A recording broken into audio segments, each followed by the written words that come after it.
Hello guys, welcome to my channel. இந்த வீடியோவில் போ ஹேர் கிளிப்ஸ் எப்படி பண்ணுறது அப்படின்னு பார்க்கலாம். அதுக்கு நான் இந்த வீடியோவில் காமிச்சிருக்க மாதிரி 3 கிளாத் நான் மென்ஷன் பண்ணியிருக்க சைஸஸில் எடுத்து வச்சுக்கோங்க. ஃபஸ்ட்டு பெரிய கிளாத் எடுத்து அதை 2ஆக மடித்து எது மிடில் அப்படின்றத தெரிஞ்சுக்கோங்க. மிடிலில் ஒரு லைன் வந்த உடனே அந்த லைனுக்கு கொஞ்சம் மேலே வர மாதிரி துணி மேலேயும் கீழேயும் எடுத்து மடித்து வச்சுக்கோங்க. மடிச்சுட்டு திரும்ப அதை வந்து வேர்ட்டிக்கலாகவும் வச்சு ஒரு மடிச்சுட்டு மிடில் எது அப்படின்றத பார்த்து வச்சுக்கோங்க. ஏன்னா அப்போ தான் நம்ம மிடில் கரெக்டாக வைக்கிறப்போ தான் அந்த போ வந்து கரெக்டாக வந்து நிற்கும். இல்லை அப்படின்னா அது அப் அண்ட் டவுனாக மாறிடும், அந்த போ ஷேப் கரெக்டாக நிற்காது. அதுக்காக தான் நம்ம அந்த மிடில் எது அப்படின்றத தெரிஞ்சு வச்சுக்கிறோம். இந்த இடத்துல நான் ஏன் அடிக்கடி அயர்ன் பண்ணுறேன்னா, நான் யூஸ் பண்ணுறது சாட்டின் கிளாத். ஆக்சுவலி சாட்டின் கிளாத் வந்து அவ்வளோ மடிப்பாக வந்து நிற்காது. இப்போ மற்ற துணி நீங்கள் வந்து வேறு ஏதாச்சும் துணிங்க யூஸ் பண்ணிங்க அப்படின்னா அது வந்து மடிச்சிங்கன்னா கொஞ்சம் கரெக்டாக நிற்கும். பட் சாட்டின் கிளாத் அந்த மடிப்பு வராது. அதனால் நான் இங்கே அயர்ன் பண்ணி எடுத்து வச்சுக்கிறேன். இப்போது செகண்ட் துணி எடுத்து சேம் இதே மாதிரி ப்ராசஸ் அதுக்கும் அதே மாதிரி நம்ம ஃபாலோ பண்ண போகிறோம்.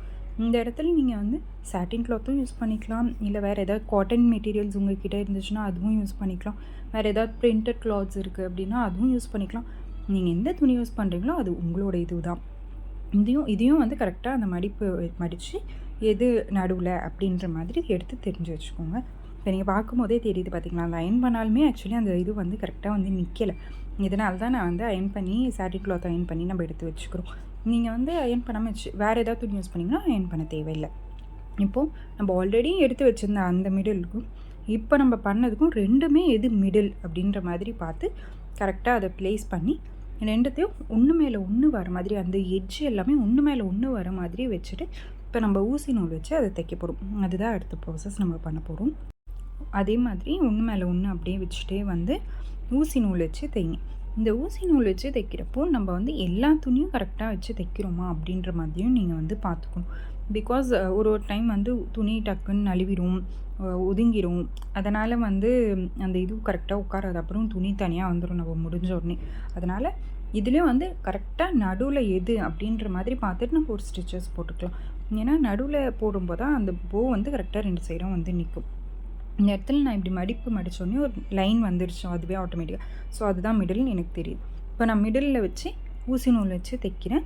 அதே மாதிரி எல்லா துணியிலையும் நான் அது குத்துறேனா அப்படின்ற மாதிரி பார்த்துக்கிறேன். எல்லாமே அது வந்து உள்ளே வந்து ஸ்டிச்சஸ்க்குள்ளே வருதா அப்படின்ற மாதிரியும் பார்த்து நம்ம அதுக்கேற்ற மாதிரி தான் தைக்க போகிறோம்.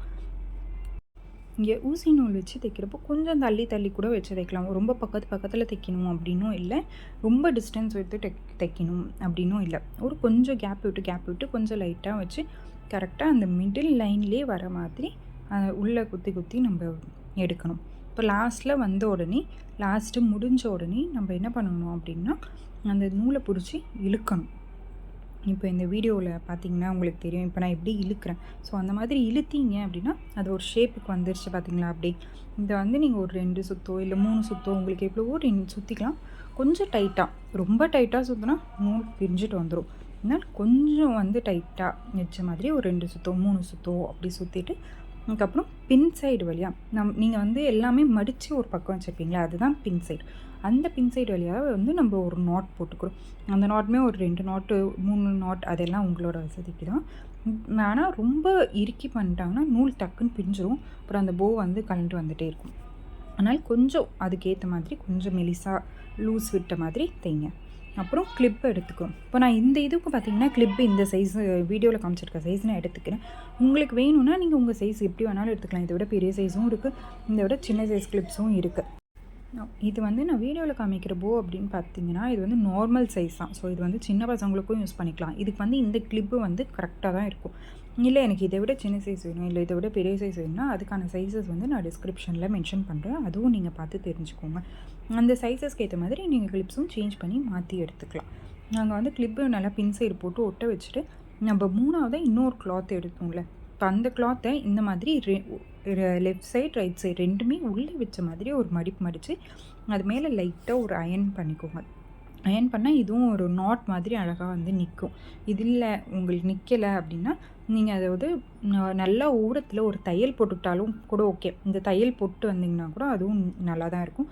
ஆனால் அந்த தையல் போடுறது வந்து சேம் நீங்கள் யூஸ் பண்ணுற துணியோட சேம் த்ரெட் கலர் வந்து சேமாக இருக்குதா அப்படின்னு மட்டும் பார்த்து, வேறு கலர் இருந்தால் அது மட்டும் தனியாக ஒரு மாதிரி இதுவாக தெரியும். ஸோ இந்த இடத்துல நீங்கள் வந்து உள்ளே கிளிப்புக்குள்ளே வச்சுட்டு துணியை அப்படியே க்ளூ கன் போட்டு நம்ம ஒட்டிட வேண்டியதான். அவ்வளோதான் ப்ராசஸ்ஸு. நான் என்னோடய யூடியூப் சேனலில் நான் பட்டர்ஃப்ளை கிப்ஸ் எப்படி பண்ணுறது, ஸ்க்ரன்ச்சஸ் எப்படி பண்ணுறது, அந்த மாதிரி நிறைய வீடியோஸ் போட்டுட்ருக்கேன். நீங்கள் அந்த மாதிரி வீடியோஸும் பாருங்கள். உங்களுக்கு அதுவும் பிடிச்சிருந்தா என் சேனலை சப்ஸ்கிரைப் பண்ணுங்கள். மறக்காமல் இந்த வீடியோவை லைக் பண்ணிவிடுங்க. உங்களுக்கு ஏதாச்சும் கமெண்ட் சஜஷன்ஸ் இருந்துச்சுன்னா கமெண்ட்டில் மென்ஷன் பண்ணிவிடுங்க. தேங்க்யூ ஃபார் வாட்சிங் மை வீடியோ. உங்களுக்கு ஏதாச்சும் இந்த மாதிரி திங்ஸ் வந்து ஆர்டர் பண்ணணும் அப்படின்னா நீங்கள் என்னோடய இன்ஸ்டாகிராம் சேனலையும் ஃபாலோ பண்ணலாம். அதுவும் சேம் என்னோடய யூடியூப் சேனல் நேம் தான் சௌமி கோச்சர். நான் நிறைய ஆர்டர்ஸும் எடுக்கிறேன். இந்த மாதிரி கிளிப்ஸ் நிறையவும் நான் பண்ணுறேன். உங்களுக்கு வேணுன்னா அதுக்கேற்ற மாதிரி நான் சைஸஸ் கஸ்டமைஸும் பண்ணுறேன்.